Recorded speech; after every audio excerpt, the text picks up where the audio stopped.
এই যে আমার প্রিয় বন্ধুগণ, আপনাদের জন্য একটা সতর্কমূলক বার্তা।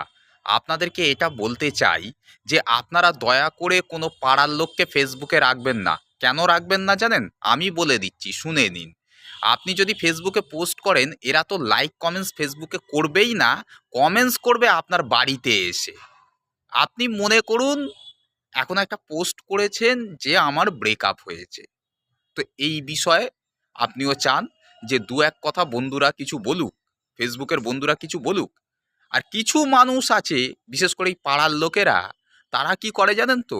লাইক কমেন্টস করবে না, পোস্টটা দেখে তারপর আপনার বাড়িতে এসে আপনার বাড়ির লোকের কাছে বলবে, আহারে তোর ব্রেকআপ হয়ে গেল দেখে আমার খুব খারাপ লাগলো। এমন কমেন্টস করবে আপনার বাড়ির লোকের কাছে যে দ্বিতীয় দিন আপনি ফেসবুকে পোস্ট করতে ভয় পাবেন। আমি এই জন্য ঠিক করেছি আজকে সকাল থেকে আমার পাড়ার যে সমস্ত লোকেরা আছে ফেসবুকে, তাদেরকে আমি আনফ্রেন্ড করে দেবো। কারণ গত কয়েকদিন ধরে আমাকে এইসব শুনতে হচ্ছে, ওই জন্য আনফ্রেন্ড করে দেবো। তো যাই হোক বন্ধুরা, আমার এটাই বলার ছিল। তো আপনাদেরকে সতর্ক করে দিচ্ছি, বিশেষ করে পাড়ার লোকেদেরকে ফেসবুকে রাখবেন না। এই পাড়ার লোকেদের ফেসবুকে রাখলেই যত ঝামেলা। না, আমার মনে হলো আপনাদের এই কথাটা বলা দরকার, সেই জন্য বলে দিলাম আর কি। যাই হোক, আজকের মতন টাটা অ্যান্ড গুড বাই। ভালো থাকবেন, সুখে থাকবেন। তো এটাই বলার ছিল।